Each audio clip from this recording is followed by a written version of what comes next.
வணக்கம் மக்களே, உங்கள் தமிழ் மகன் ஐசக் வந்துட்டேன். என்னடா இவன் டெய்லி ஏதாவது ஒரு கதையை பேசிக்கிட்டு இருக்கானே, சீரியஸான விஷயமே பேசிக்கிட்டு இருக்கானே, ஃபன்னாக எதுவுமே இல்லையா? இன்னைக்கு கொஞ்சம் ஃபன்னாக தான் பேசலான்னு முடிவு பண்ணியிருக்கேங்க. சீரியஸாக போக வேண்டாம். ஆனால் டாபிக் வந்து சீரியஸான டாபிக் தான். அதாவது அட்வைஸ், அறிவுரை. அறிவுரை கேட்கறதுக்கு எத்தனை பேருக்கு பிடிக்கும்? இல்லை அறிவுரை கொடுக்கறதுக்கு எத்தனை பேருக்கு பிடிக்கும்? இப்போ நீங்கள் சில பேர் பார்த்தீங்கன்னா, நம்ம ஒரு சின்ன விஷயத்தை பற்றி அவங்ககிட்ட பேசியிருப்போம். அவங்க வந்து ஒரு அட்வைஸ் கொடுப்பாங்க பாருங்கள். ஒரு 10 புக்கு ரிலீஸ் பண்ணுற அளவுக்கு வந்து அட்வைஸ் கொடுப்பாங்க.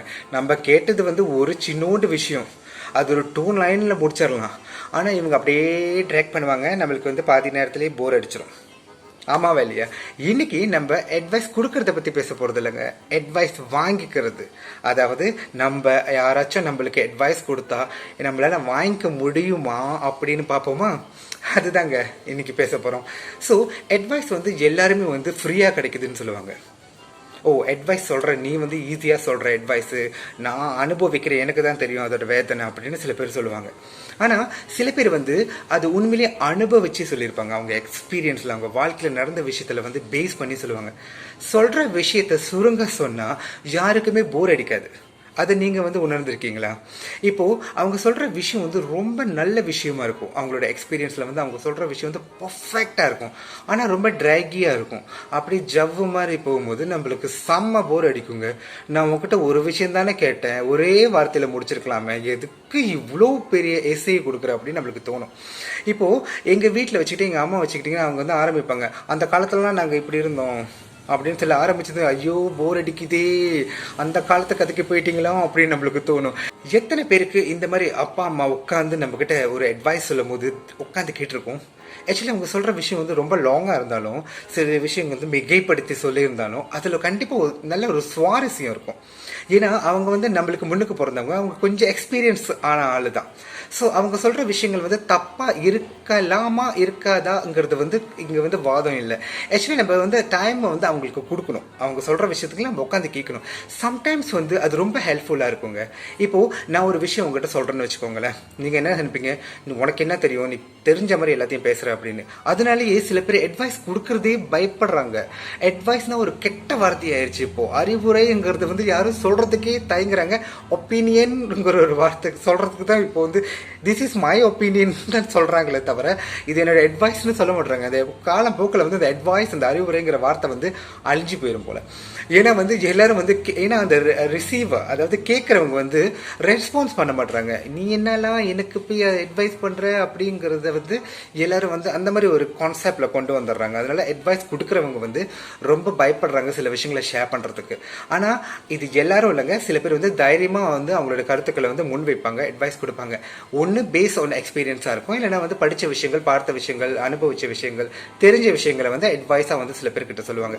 இப்போ நான்லாம் வந்து ஒரு விஷயம் வந்து தெரியலனா, எனக்கு என்ன பண்ணுறதுன்னு தெரியலனா ஒரு 4-5 பேர்கிட்ட கேட்பேன். நான் கண்டிப்பாக இன்ன வரைக்கும் வந்து என்னோட ஃப்ரெண்ட்ஸ் கிட்ட வந்து ஒரு மெசேஜ் பண்ணுவேன், நீ ஃப்ரீயாக இருக்கியா, உன்னோட அட்வைஸ் எனக்கு வேணும்னு சொல்லுவேன். அப்போது இந்த விஷயத்தை வந்து முன் வைக்கும் போது அவங்க வந்து ஒரு அவங்களோட ஒப்பீனியன் வந்து சொல்லுவாங்க. ஏன்னா எண்ட் ஆஃப் த டே வந்து நம்ம தாங்க டிசிஷன் மேக்கர். அதை வந்து நீங்கள் நல்லா புரிஞ்சுக்கணும். அட்வைஸ் கேட்குறது தப்பே இல்லைங்க. என்னங்க பிரச்சனை, நீங்கள் எல்லாருமே சொல்கிற மாதிரி அட்வைஸ் ஃப்ரீ தானே. ஸோ ஒரு விஷயம் வந்து உங்களுக்கு தெரியலையா, புரியலையா, உங்களுக்கு கான்ஃபிடென்ட் இல்லையா, அனுபவப்பட்டவங்க கிட்ட கேளுங்க, பெரியவங்க கிட்ட கேளுங்க, ஃப்ரெண்ட்ஸ் கிட்ட கேளுங்க, இல்லை கலீக்ஸ் கிட்ட கேளுங்க, யாருக்கிட்ட வேணாலும் கேட்கலாம். சரியான ஆளுக்கிட்ட கேட்குறமாங்கிறது தான் முக்கியம். இதே வந்து வளப்பலான்னு ஆளுக்கிட்ட போயிட்டு நீங்கள் போயிட்டு உங்களோட கருத்துக்களை கேட்டிங்கன்னா அவங்க வந்து ஒரு 10 புக்கு போடுவாங்க, இல்லைன்னா வந்து ஒரு பெரிய ஸ்கிரிப்ட் எடுத்து கொடுப்பாங்க.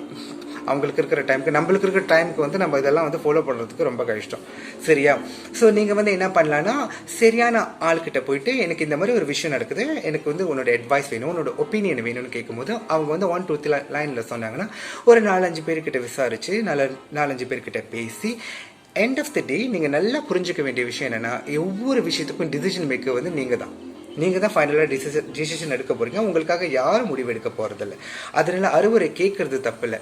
ஏன்னா சில டைம் வந்து நம்ம லைஃப்க்கு வந்து ரொம்ப பொருத்தமான அறிவுரையாக இருக்கும். நான் அனுபவிச்சதுனால நான் உங்ககிட்ட சொல்கிறேங்க.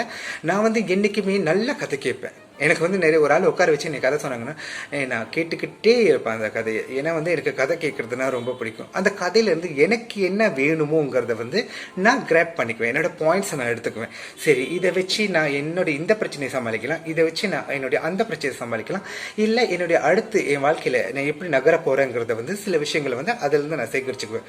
அதனால தான் நீங்கள் பார்த்தீங்கன்னா இந்த மாதிரி யூடியூப் சேனல்ஸில் வந்து மோஸ்ட்லி பேசுகிற விஷயங்களை மட்டும்தான் எனக்கு கேட்க பிடிக்கும். அதாவது ஒரு ஆள் உட்காந்து எனக்கு பேசுகிற மாதிரி ஒரு வீடியோ போட்டாங்கன்னா அது வந்து நான் ரொம்ப ஆர்வமாக கேட்பேன். ஏன்னா வந்து ஏதாவது ஒரு விஷயம், ஏதாவது ஒரு பாயிண்ட்ஸ் வந்து நம்ம வாழ்க்கைக்கு வந்து ஒத்து வருமா அப்படிங்கிறத வந்து நான் வந்து நான் எடுத்துக்குவேன். இப்போது இந்த காலத்து பிள்ளைங்க அந்த காலத்து பிள்ளைங்க அப்படின்னு எதுவுமே இல்லைங்க. எந்த காலத்துலேயே இருந்தாலும் எல்லாருக்குமே வந்து அட்வைஸ்னால் வந்து ஒரு கசக்கிற ஒரு விஷயம்.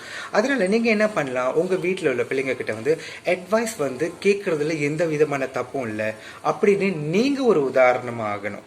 அதாவது உங்ககிட்ட, அதாவது வயசு இதில் வந்து வராதுங்க. வயசு வந்து இதில் வெரி இம்பார்ட்டன்ட் விஷயமே இல்லை. ஏன்னா எந்த வயசுலையும் யார் வேணாலும் நல்ல ஒப்பீனியன் வந்து கொடுக்கலாம். கொடுக்குற ஒப்பீனியன் நம்மளுக்கு பொருத்தமாக இருக்கா, நம்ம அதை எடுத்துக்க வேண்டியதை எடுத்துக்கிட்டு விட வேண்டியதை விட்டுறணும். அது வெரி சிம்பிள் தானேங்க. இப்போது ஒரு ஆள் வந்து தப்பு பண்ணிட்டாங்கன்னு வச்சுக்கோங்க, உங்கள் கண்ணு முன்னுக்கு தப்பு பண்ணிட்டாங்க, உங்களுக்கு ரொம்ப க்ளோஸானவங்க. நீங்கள் போயிட்டு ஏதாவது சொன்னால் அவங்க அதை தப்பாக நினச்சிக்குவாங்களோன்னு பயந்துட்டு நம்ம போய் அதை சொல்லவே மாட்டோம்.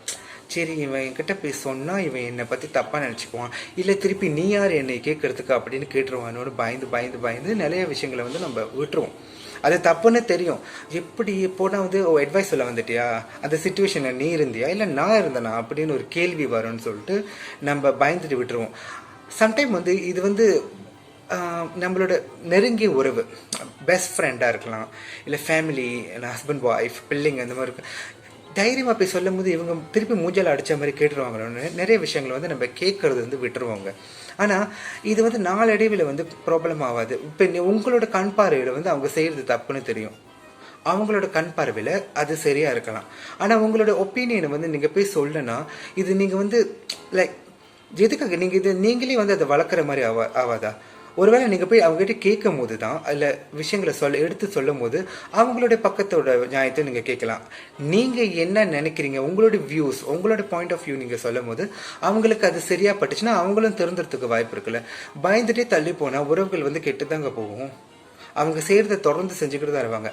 அறிவுரை அட்வைஸ்ன்னு சொன்னதுமே சலிச்சு போகிறவங்க மத்தியில் நான்லாம் வந்து உட்காந்து நீங்கள் சொன்னீங்கன்னா நான் போட்டு கேட்டுக்கிட்டே இருப்பேன். ஏன்னா நான் வந்து சில பேர் வந்து முகதாட்சணியம் பார்ப்போம். நம்ம வந்து டப்புன்னு வந்து முகத்தில் அடித்த மாதிரி சொல்ல மாட்டோம். சில விஷயங்கள் வந்து நம்ம கேட்டுக்குவோம், நம்மளுக்கு வந்து ப்ராக்டிக்கலாக அது இருந்துச்சுன்னா போகலாம். ஆனால் அறிவுரை அட்வைஸ்ன்னு சொன்னதுமே எதுக்கு இந்த சலிப்பு வருது?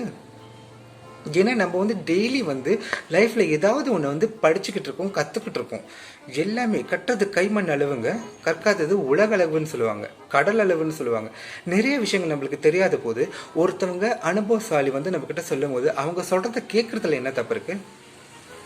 நிறைய விஷயங்கள் வந்து நம்ம அதை பார்த்து கற்றுக்குறோம், இதை பார்த்து கற்றுக்குறோம், நம்ம டீச்சர்ஸ் சொல்லிக் கொடுக்குறாங்க அப்படின்னு சொல்லிட்டு நம்ம வந்து மற்றவங்க கிட்ட இருந்து கற்றுக்குற விஷயத்துக்கு நிறைய இருக்கும்போது அனுபவசாலிகள் வந்து சொல்லும் போது இந்த அட்வைஸுங்கிற வார்த்தையை சொல்லும் போது மட்டும் நம்மளுக்கு இதுக்கு கசக்கணும். அப்படி பார்த்தா நம்ம வந்து படிக்க ஆரம்பிச்சதுமே இன்னொரு ஆள் தான் நம்மளுக்கு கற்றுக் கொடுக்குறாங்க, நம்ம குரு தான் நம்மளுக்கு கற்றுக் கொடுத்துக்கிட்டு இருக்காங்க.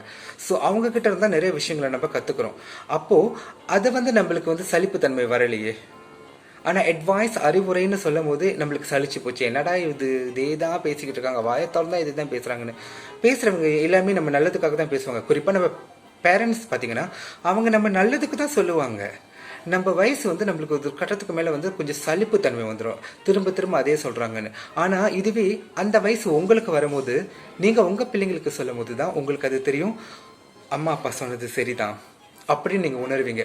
அதனால இப்போவே நம்ம பிள்ளைங்க மத்தியில் வந்து இந்த மாதிரி ஒரு விஷயத்த, நல்ல விஷயத்த வந்து கல்டிவேட் பண்ணுங்க. யாராவது நல்ல விஷயத்த சொன்னாங்கன்னா கேளுங்க, கேட்டுட்டு முடிவு இருக்கிறது வந்து உங்கள் கையில் இருக்குங்கிறத வந்து அவங்களுக்கு நீங்கள் உணர்த்தணும். அதுதான் இம்பார்ட்டன்ட்.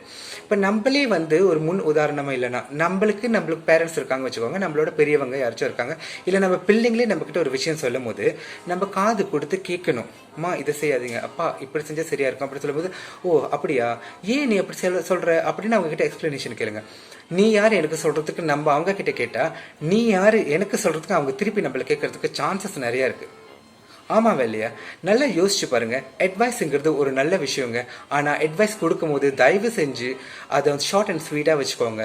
நல்லா காம்ப்ரஹென்சிவாக வச்சுக்கோங்க.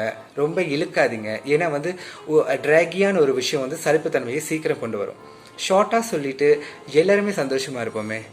நீங்கள் இதுக்கப்புறம் இந்த வீடியோக்கு அப்புறம் நீங்கள் யாராச்சும் ஏதாவது சொன்னாங்கன்னா நீங்கள் கேட்டு பாருங்கள். கேட்டுட்டு நீங்கள் என்ன பண்ணுங்க, அதை யோசிச்சு இது நம்மளுக்கு எது சரியா இருக்கோ அதை எடுத்துக்கிட்டு எது சரியாலையோ அதை ஒதுக்கி வச்சுட்டு சந்தோஷமான வாழ்க்கையை வாழுங்க. சரிங்களா? என்னுடைய வீடியோ பார்த்ததுக்கு ரொம்ப நன்றி. மீண்டும் ஒரு நல்ல டாபிக்ல சந்திப்போம். வணக்கம்.